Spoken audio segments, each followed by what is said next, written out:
we're really actually in a really great position, which I guess is a good segue if we're done talking about quarterbacks to go into the wide receivers, because we're in a really good position because it's a stocked draft. It's like one of the strongest wide receiver drafts in recent memory. And we're at pick 11, and we know that people are going to overdraft a couple of quarterbacks. So we're in a really great position. We'd be in a great position even if people weren't overdrafting quarterbacks in the top 10. But we just are in a good position for what we need, I think. So before the season, at the end of the season, if you would have asked me, like, do you think Rivera is going to draft a wide receiver with one of the top 2 picks? I would have said no, because I feel like they were looking at it like, well, if Logan comes back healthy and Curtis Samuel returns to being Curtis Samuel, the Carolina version, and Diami Brown takes the next step, which I think we kind of expect him to do. And then, of course, Terry, we have a pretty solid receiving group. But then with the Wentz trade, I think that changed the whole landscape, because you're looking at a guy who's probably going to be our quarterback for the next 3 years. And I know we can get out of the contract, but we didn't eat a $28 million cap hit this year and give up picks to do a 1-year rental. I just don't believe that. I think they're going to give him, his remaining contract. And for that reason, I think they don't want the reason that he fails to be that he didn't have weapons. They're going to want to, they spent a lot to get him here, relatively speaking. He's kind of on a cusp of his career, right? He's either going to tank, or he's going to show that he's the guy that he looked like the first couple of years in Philadelphia. So I think that is going to drive them to want to go offensive weapons in the first couple of picks.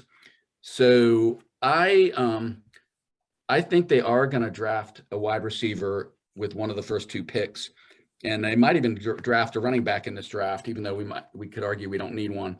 I wanted to say one thing. I know there's a lot of smoke about Chris Olave, and probably rightfully so. I believe we've met with him. They really like him. I'm not going to talk about Chris Olave, though, because I think the Jets are going to take him at pick 10. They've had him visit, or they're having him in for a visit. I think they really like him, and I think they're going to take him. And I could be wrong, and we may well pick Olave, but that's the reason I'm not going to talk about him. I'm going to talk about 2 guys that I feel like we could pick with the first pick, or if we trade back and they're there, we could pick with an early round pick. And then I'm going to talk about 2 guys that I'm going to call them sleepers, even though in most draft years, they'd probably be late first rounders or early second rounders. They're probably second or third rounders, but they're not in anyone's top 10. So I am calling them sleepers, even though I think both of them are really talented. So I'm going to start with Drake Landon. And a lot of people would have said there's no way Drake Landon's going to be there at 11. And based on his talent, that's probably a reasonable thing to say. But he's a USC junior. He's a big guy, 6'4", 219 pounds, played basketball and football at USC, which is, that tells you what a great athlete he is. Ordinarily, he'd probably be long gone by pick 11, but he broke his ankle. He only played 8 seasons in 2021 and then broke his ankle. That's one reason why he may slip some. But here are his stats for his 8 games. 88 receptions, over 1,000 yards, 7 touchdowns in 8 games in 2021. The other reason is the perception is that he's not fast. I think they project his 40 time to be like 4 or 5-ish. But he's one of those players that you hear that and then you see him, you see the highlights, and he plays a lot faster than that. The reason I love this guy is it's been a long time since we've had a really big, mean possession receiver guy. So I don't care if he's not the fastest guy on the field. The biggest thing about Drake Landon is, you know how Carson Wentz likes to throw those 50-50 balls up? Mark and I watched some highlights when he was down here a couple of weekends ago, and Carson likes to throw that ball up for grabs and rely on his receivers to get it, which sometimes doesn't work out for him. Well, Drake Landon doesn't do 50-50. He does 80-20, because he's going to go up there and grab the damn ball. And again, you'll see it in the highlight package I'm going to post on the board. He's going to go get it. And then after he gets the ball, he is dynamic with it. He's physical. He's also a really tough run blocker, which is hard to find in wide receivers. He runs great routes. He can track a deep ball, and he's got great hands. So The comparison I've seen people make is to Mike Evans, and he can play outside or slot. Probably he would be our other outside wide receiver if we drafted him. So I really love him. Again, the primary thing I focused on is we need somebody who can go up and get 50-50 balls. And I don't know who that would be right now. I mean, Terry can do it, but we saw Terry almost get decapitated a couple times. And I know there were several times last season alone where he went up for crazy circus catches and you were holding your breath that he would get up after them. So I'd feel a lot better with a big guy like Drake Landon out there doing that instead of Terry McLaurin. Well, and it's an advantage to being a 6'4" guy going after a 50-50 ball over a guy who's 6 feet. Maybe. That's right. Yeah. That's right. Yeah, he's a matchup nightmare for corners. The second guy I really love is Jameson Williams, Alabama junior. He's not as big as Landon. He's 6'2", 189. This guy was a star track athlete.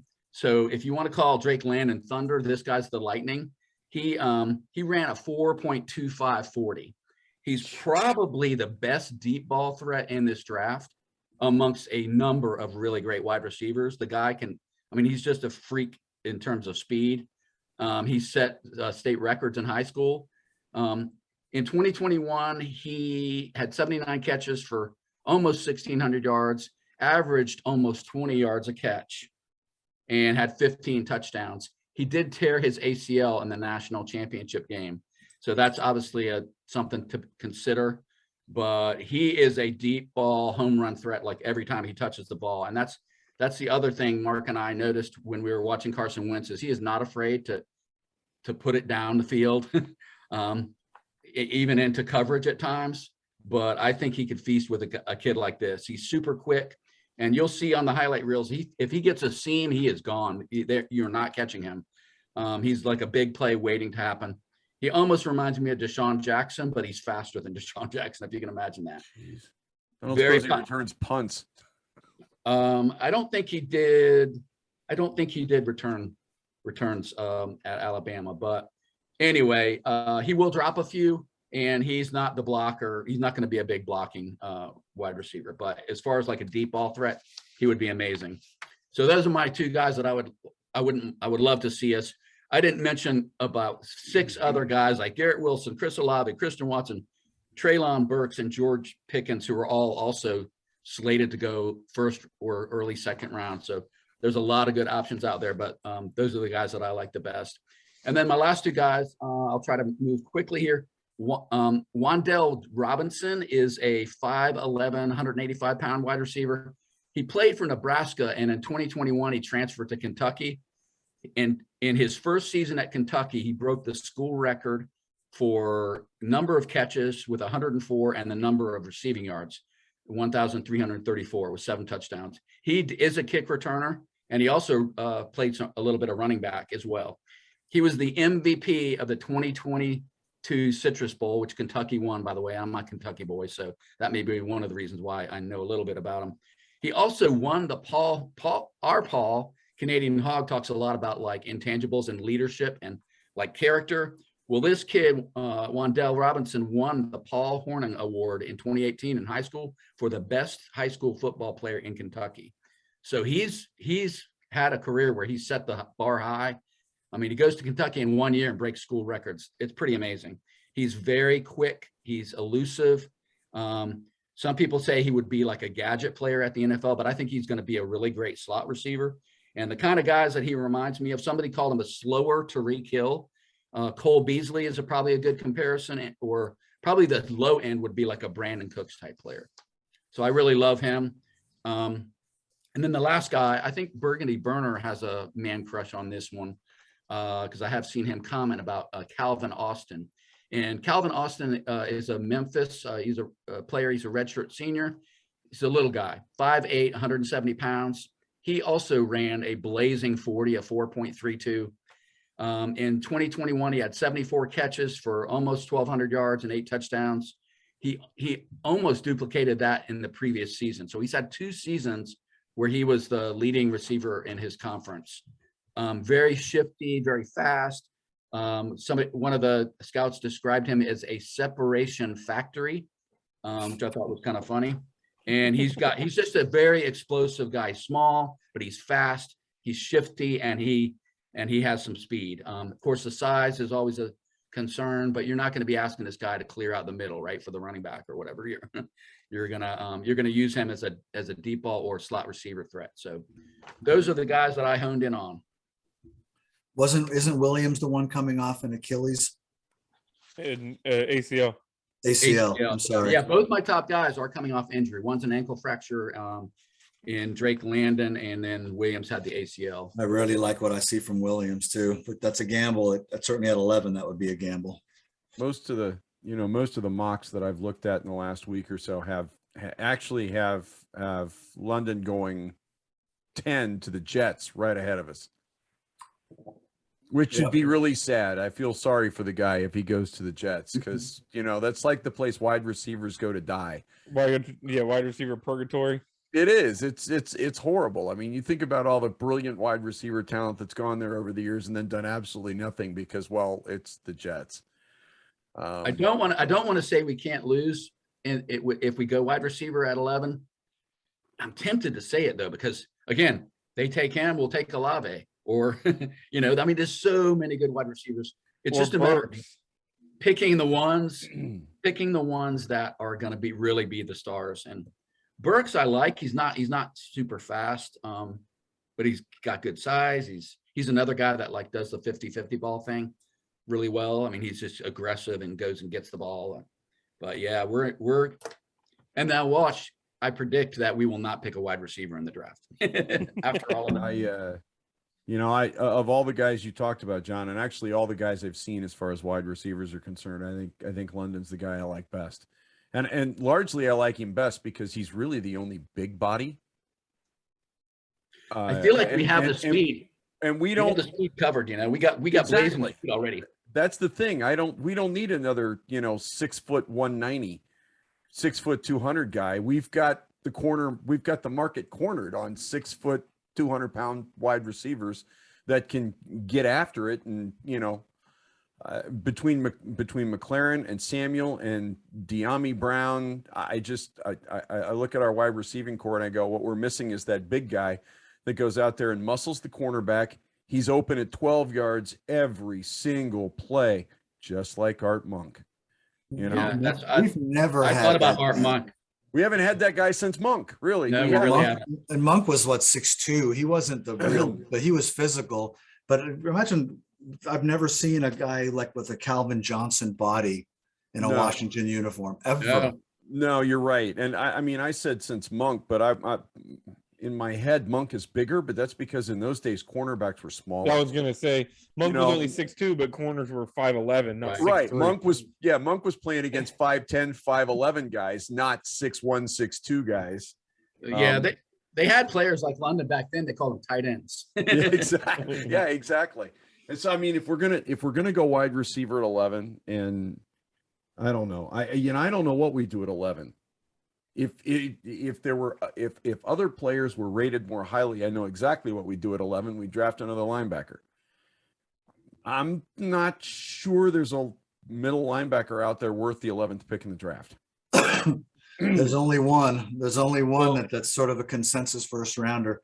And we'll talk about that next week. Full disclosure to our fans, I came here tonight prepared to talk about linebackers because I missed the memo. I don't think we're drafting a linebacker at 11. McShay has us taking Devin Lloyd, and that's the one guy that I think is a consensus first rounder, but that might be a little high at 11. Yeah, I've heard Kyle Hamilton's name thrown out there a lot. I know he's not a linebacker, but he's not, but he's blue chip and looks like they're calling him a unicorn. So, I mean, there's only a few blue chip players that aren't at positions of need. I would have a hard time feeling bad about Hamilton if he fell to us. Well, I think we're in a really good position. I really do. I think they can let I know it's a cliche to say let the draft come to you, but I feel like in this draft, that's exactly what they'll do. I mean, well, and you touched on a really big possibility at 11. If people start getting antsy, that 11th pick might look pretty attractive to somebody. I would not mind this year. If there's not a blue chip guy we're in love with at 11, I'd really be okay with trading back this year. And I'm generally not a trade down guy. No, I'm not either, but I agree with you, Mark. If we can't, in all honesty, London's the only guy I'm thrilled with at 11 that I've looked at so far, either side of the ball, any position. Otherwise, I am more than happy to drop back into the mid-teens or even down to Pittsburgh at 20. There's still going to be some really good wide receiver talent available there, and that position makes a guy like Devin Lloyd look better too. So anyway, Hey, Yeah, I've seen John, Lloyd as high as 11 and as low as like 28. I don't think he's going to 28, but hey, John, the one thing that I wanted to mention in regards to the names that you were mentioning for wide receiver, I really liked that list that you compiled, because when I was listening to you talk about a lot of the guys, the impression I got was that there are not very many of the guys that you brought up that are Terry McLaurin clones. And my fear is that if we go draft a Terry McLaurin clone, it potentially opens the door to making it easier to say goodbye to him. And you don't say goodbye to Terry McLaurin. You do whatever you need to do to keep him here long-term at all costs. And we essentially need a guy who's going to complement his skill set.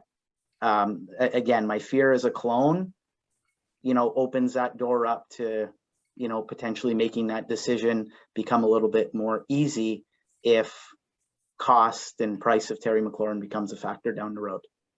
I also think that we really want to believe that Diami Brown's going to be that outside guy because of his speed, but there's no guarantee that he is. And so if you can get somebody that can play outside opposite Terry as insurance, I think that's also I wouldn't be it wouldn't be my first choice for them to go with a guy that can only play slot, because we have guys that can do that serviceably. And Curtis Samuels, if he's healthy, I mean, you don't get much better than him. I just think we need somebody that puts pressure on the opposite side of the field from McLaurin, so he's not, getting blanketed on every pass. a 6'4" athlete on the outside in the red zone sounds pretty attractive to me right now. And he likes to go across the middle too, which we haven't had that in a while. To play devil's advocate, though, you're kind of looking at Logan Thomas and Cam Sims. Well, Thomas, I mean, I got no problem with a tight end being a big guy too, an athletic guy, but we don't have somebody on the outside like that. Here's Cam Sims. I'd like Cam Sims to be that guy, but not until I see it. I don't trust Cam Sims yet. And to be honest with you, I don't trust Logan Thomas to stay healthy for a 17-game season and be available in the playoffs. He may play 12 games, but the problem is when he's injured, he's done. It's not a case of, oh, he's going to be out a couple of games and then he's going to come back and play in the playoffs. The dude has a tendency to be finished when he gets hurt for the season. And with Carson Wentz at this point, quite frankly, I think if we don't make the playoffs next year, it's criminal. I really just feel that way about it. I mean, I'm not saying with the level of competition, with the change of our schedule, with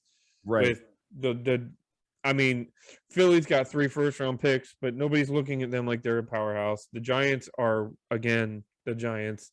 The Cowboys, I mean, we've done an NFC East pod. We'll probably do one later after the dust settles. But I think the consensus will be that the Dallas Cowboys, we're going to be in the conversation with the Cowboys that we thought we were going to be in last year.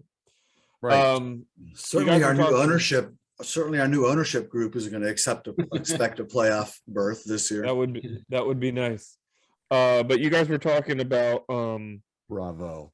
I think it's our social media influencers going to put us over the top, man, in the division. You guys were talking about maybe losing McLaurin, but I'm starting to look at the dynamic of the NFL, and I don't think the way it's going now, I don't think teams look at wide receivers like you can ever have enough. They look at them the way they did pass rushers about 3 or 4 years ago. I'm glad you said that. I was thinking about that, watching Tampa and LA the last couple of years, loading up. Not only them, but look at Cincinnati. They had T. Higgins, Tyler Boyd. Joe Burrow got his knee blown up. Everybody was saying they need to draft a lineman, and they drafted Jamar Chase with their first-round pick, and they just happened to go to the Super Bowl for the first time in a millennium. And you could argue Chase was as much a catalyst for that Super Bowl berth as Burrow. Right. Yeah, And so at some point, I mean, I think we need to realistically say, you know, weapons be damned, you can never have enough. Look at the way KC's been built the last couple of years. They just traded away arguably the best, one of the top 3 most explosive playmakers in the league, and they're like, okay, see ya, because they've got guys right behind them ready to come up. You know, now obviously none of them are Tyreek Hill, but weapons upon weapons. You mentioned Tampa, the Rams. They have Cooper Kupp, and they just went and spent and got, you know, Beckham to help carry them to a Super Bowl victory. So I think at drafting another explosive playmaker, all it means is that you have just another mismatch on the field. You know, I'm going to be devastated if we lose Mclaren, because I just get the vibe. I've convinced myself he's not Kirk Cousins. He's not Brandon Scherf, who says, you know, gives us all the lip service, but they're really out the door, you know, a year before they're out the door. I feel like he's a core guy. And along with John Allen, he's like the heart and soul of the team. And I know Paul talks about this stuff. I really think that matters, especially in Washington, where there's turmoil swirling all around the team at all times. You really need those steady guys that keep everyone focused and say the right things and do the right things. So, and he's convinced me he wants to be in Washington, and I just hope he really is that guy, because I think it would be devastating to lose him. I gotta play. Sorry, go ahead, Mark. No, go ahead. I keep interrupting. Go ahead, Derek. I was gonna say I gotta play devil's advocate here, though, and I gotta ask you, John, is it possible he doesn't want to be here? I guess it's possible if he's like looking at his legacy in terms of he could have 2,000 yards if he had Russell Wilson throwing to him, or, you know. Well, see, he doesn't scream to me the guy. If anything, he doesn't scream to me the guy that's worried about legacy as much as he's worried about character. He might not want to play for this. Possibly wants. I mean, there's a lot of reasons guys decide they don't want to be here.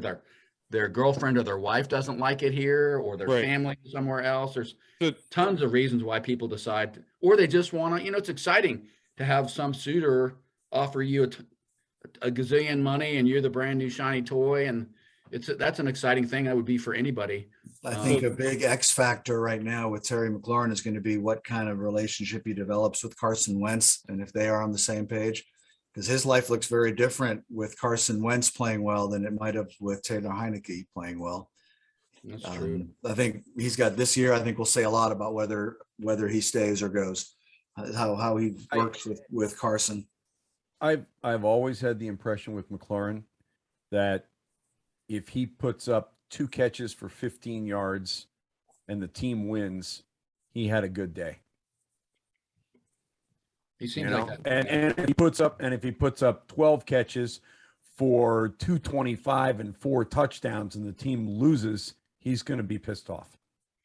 Okay, well, my response to that, and I question again, and I'm not saying that I believe this or that I'm dead set on it, but I'm just dot connecting here.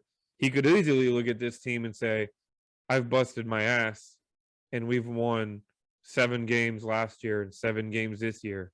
Mm-hmm. And to your point, Mark, if they go into this season and they end up with an 8-9 record, he might look at this and say, I don't care that I got 1,500 yards this year as Carson Wentz. I want to go win.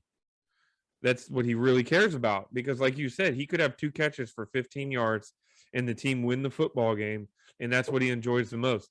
So he might look at it and say, yeah, I could play here, or I could go to Kansas City. Yeah, we speculate a lot. There's so many different ways you could look at it, right? You could also make the case that maybe Terry McLaurin's the kind of guy who says, I want to be a part of building something. That's all completely valid. Or you know, it's almost beyond our ability to imagine it. But what if like all of our offensive weapons stay healthy? Gibson and Thomas and Curtis Samuel, and we add a weapon, and our offensive line plays great, and our defense shows up from week 1. We're crazy, a playoff team, and we're the Commanders are going to the playoffs in their inaugural season. So, I mean, I agree with you. What are the odds of that happening in Washington? We know we're kind of a beleaguered bunch. So well, it's going to happen someday. Someday it is going to happen. It could be this year.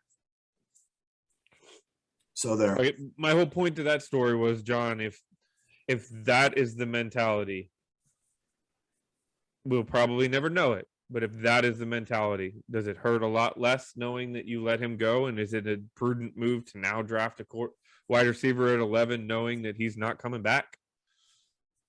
I don't know, man. I guess the one thing I haven't said about it is, if there's ever a player that you just open up the damn pocketbook, and I you know pay he's it. for who he could be if he had some help versus what what you think is a reasonable offer. He's the guy you open up the pocketbook for. You show him the money and show him the love, just like Jerry So Mclaren. I do want to qualify. I'm not advocating you trade Terry McLaurin. In fact, I think it's detrimental, because all you would do is, people are floating out there right now, what if you get a first and a third from Terry McLaurin? You only used a third on him, so you've netted a first. I said no, because now you're going to use your first trying to replace Terry McLaurin. So you've lost Terry McLaurin. You've got an unproven coming in the building. Right. We don't know what any of those picks will do. They could be plus. And now I'm we've not got whatever- justifying trading him. I'm just playing both sides of it, that we believe Terry McLaurin wants to be here, but we also don't know. There was a time I never thought Trent Williams would wear a different jersey. Let's just be real. Yeah. I do think if you come to the conclusion that he's not going to sign a long-term deal here, trade his ass. You got to And do it as soon as you can, because we've been burned too many times with that. We can't franchise. I don't want to ever franchise tag anyone ever again if we can avoid it. Joey Sly, maybe franchise tag him.